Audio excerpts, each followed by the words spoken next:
Welcome to the story. Don't forget to like, subscribe, and support me.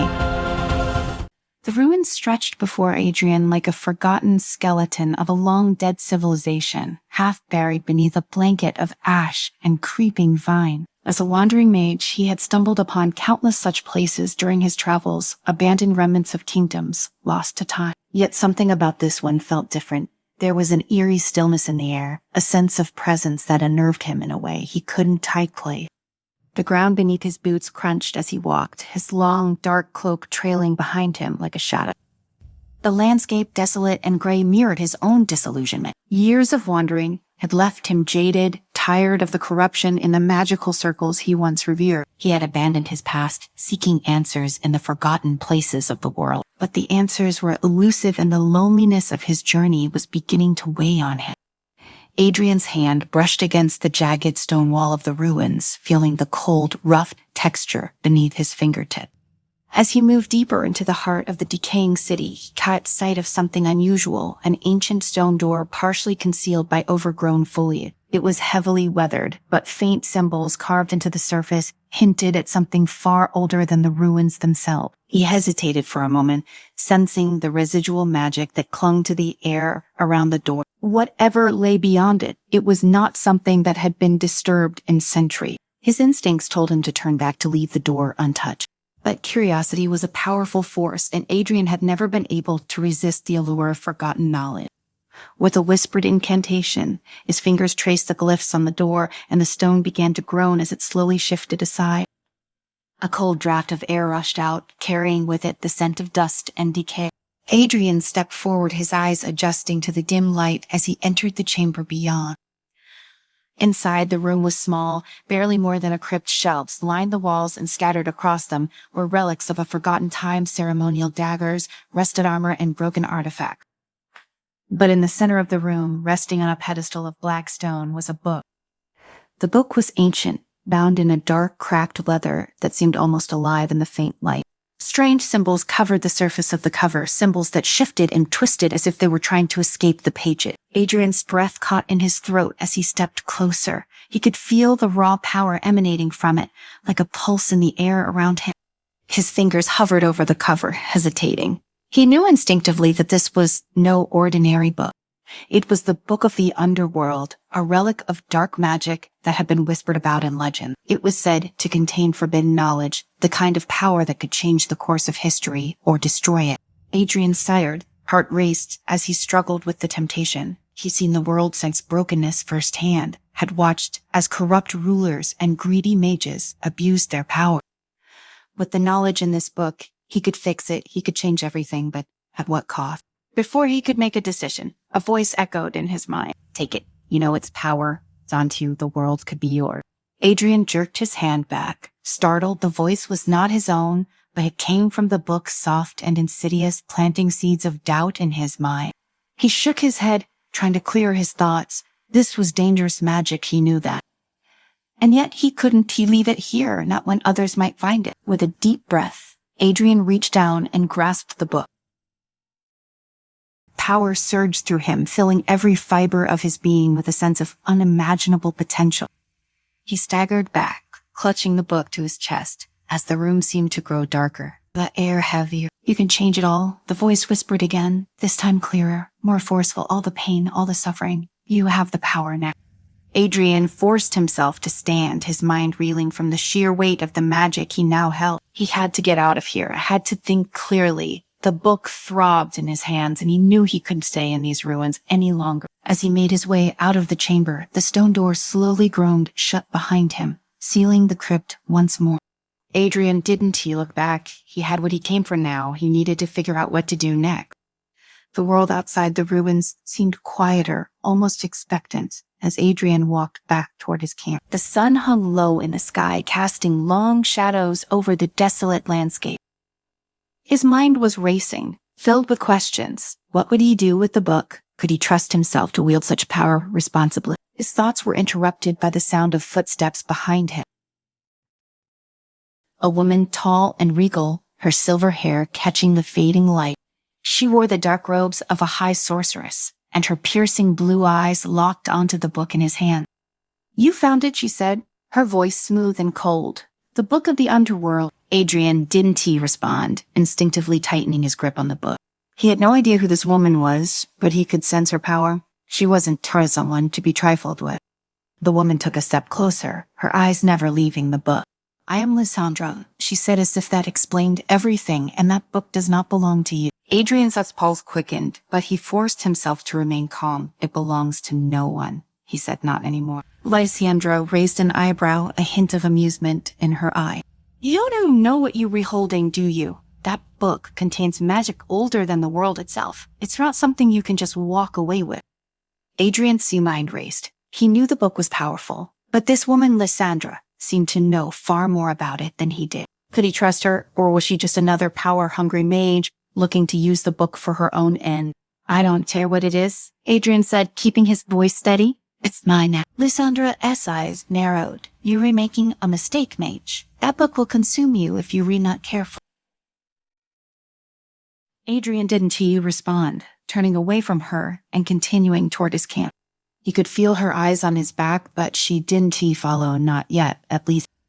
Later that night, as Adrian sat by the campfire, the book resting beside him, he couldn't shake the feeling of being watched. Flames crackled, casting flickering shadows on the ground, but the air felt heavy, charged with unseen energy. He knew Lysandra wouldn't give up easily. She wanted the book, and she would come for it. But he couldn't let her have it, not after everything he'd been through. The firelight danced across the book's cover, the symbols faintly glowing in response. Adrian stared at it, his mind filled with the possibilities, the things he could do with that power. But there was also fear of what the book might turn him into if he wasn't careful. The voice came again, soft and persuasive. You could be a king, Adrian. The world is broken, and you could fix it. All you have to do is open the book. Adrian clenched his fists, fighting the temptation. He wasn't a ruler, wasn't he? Someone who sought power for himself. But the voice was right about one thing: the world was broken, and maybe he was the only one who could fix it. He reached for the book, his fingers brushing the cover once more. The symbols flared to life, and for a moment he hesitated. Could he trust himself with this kind of power? Could anyone? The fire crackled louder, and Adrian felt the weight of the decision pressing down on him. His mind was torn between his desire to make the world a better place and the fear of losing himself in the process. But before he could make a choice, the sound of footsteps interrupted his thought. Adrian's head snapped up, and he saw movement in the shadows beyond the firelight. Adrian rose to his feet, his hand hovering near the hilt of his dagger, eyes scanning the darkness. The footsteps grew louder, and from the shadows emerged a figure unlike the elegant sorceress Lysandra or any other human being he had encountered. Garok stepped into the firelight, towering over Adrian, his muscular frame casting a long shadow. His wild, weathered face was framed by braids of coarse hair, and his scarred armor bore the marks of countless battles. His hand rested on the hilt of a massive sword strapped to his back, but his eyes were locked onto the book beside the fire. That book growled, his voice a deep rumble. It belongs to me. Adrian's grip tightened around his dagger. It belongs to no one, and Yuri not taking it. Garok's eyes flicked from Adrian to the book and back. I have no need for magic, mage. I want what it can give me. Adrian's brow furrowed, and what saw that? Resurrection. Garok's voice was low, filled with a desperate longing. The book has the power to bring back the dead. My family was slaughtered, my wife, my sons, and I will see them again, even if it means tearing apart the world to do it. Adrian's Enchanting as intenso.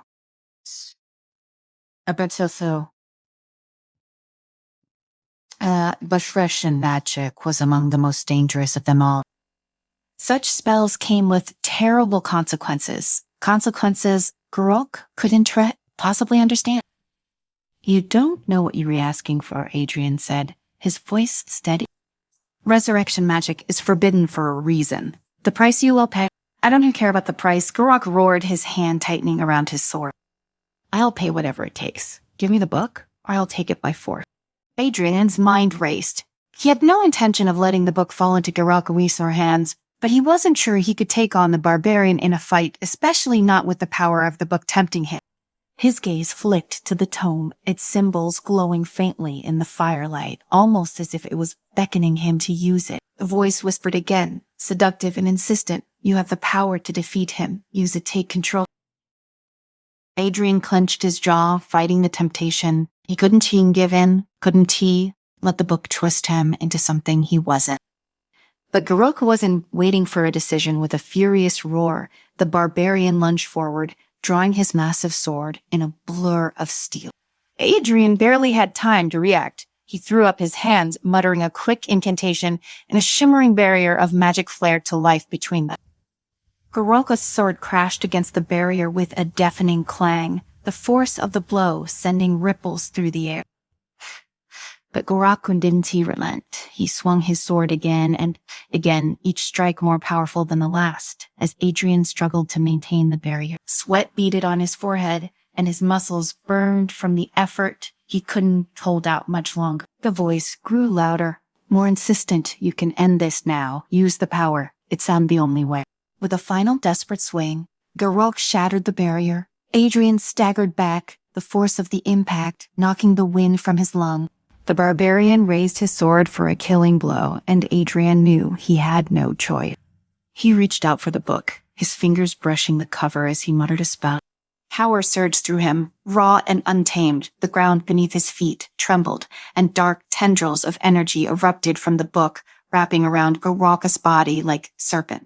The barbarian froze, his eyes wide with shock as the magic coiled tighter, lifting him off the ground. "Stop!" Garoka gasped, struggling against the magic, but it was too late. The tendril squeezed tighter, draining the life from him. Adrian watched in horror as the barbarian's skin grew pale, his strength fading with each passing second. Within moments, Garoka was nothing more than a lifeless husk, his body crumpling to the ground. Adrian stood there, his chest heaving, the weight of the book's power pressing down on him like a physical force. The fire crackled quietly in the background, the only sound in the otherwise deafening silence.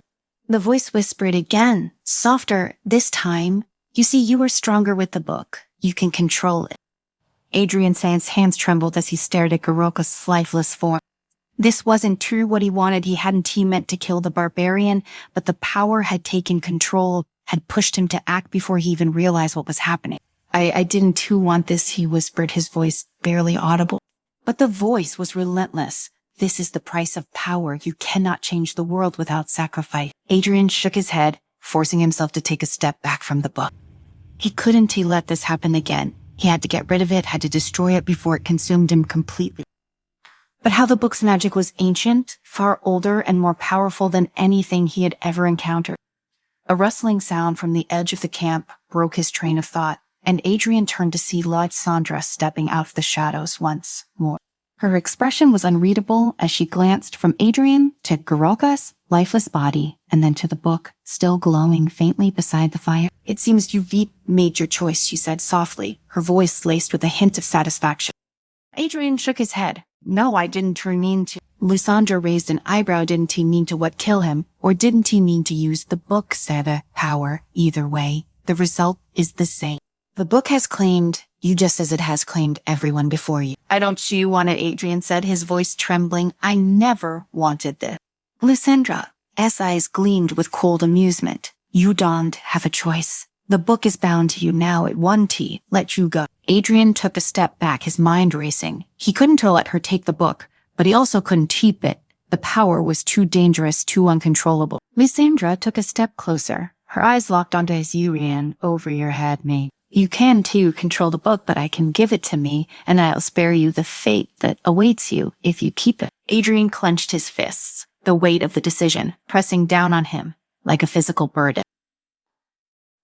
He didn't trust Lysandra. Didn't he believe for a second that she would use the book for anything but her own gain? But what other choice did he have? If he kept the book, it would destroy him. If he gave it to her, she would use its power for who knew what. Before he could answer, the ground beneath their feet trembled, and a low, rumbling growl echoed from the darkness. Adrian's heart raced as he glanced around, searching for the source of the sound. Lysandra, his eyes widened in realization. The entity ... excited. Adrian felt a cold chill run down his spine. The entity that had been whispering to him, the force behind the book's power, it was no longer content to stay hidden. It was coming for him. The fire flickered and dimmed, and from the shadows emerged a figure cloaked in darkness, its form shifting and writhing like smoke. The entity's eyes gleamed with a cold, malevolent light as it moved toward Adrian, its voice a low, echoing whisper in his mind. "You cannot escape me, Adrian, you are mine now." Adrian's breath caught in his throat as the entity loomed over him, its presence suffocating. He could feel the weight of its power pressing down on him, could hear its voice echoing in his mind, urging him to give in, to surrender to the darkness. But something inside him resisted. He'd come too far, fought too hard to let himself be consumed by this evil. He couldn't let the book win. With a surge of determination, Adrian raised his hands and began to chant, his voice steady despite the fear clawing at his chest. The magic flowed through him raw and untamed as he drew upon every ounce of strength he had left. The entity howled in fury as Adrian's spell took hold, its form flickering and writhing as it fought to resist. But Adrian didn't relent. He poured all of his energy into the spell, driving the entity back, pushing it away from him and the book. With one final deafening roar, the entity shattered into a million fragments of darkness, dissipating into the night. Adrian collapsed to his knees, gasping for breath. The book lay beside him, its symbols dark and lifeless once more. Lysandra stood in stunned silence, her eyes wide with shock. She opened her mouth to speak, but Adrian cut her off. "It's not over," he said, his voice hoarse. "The book's and power is gone."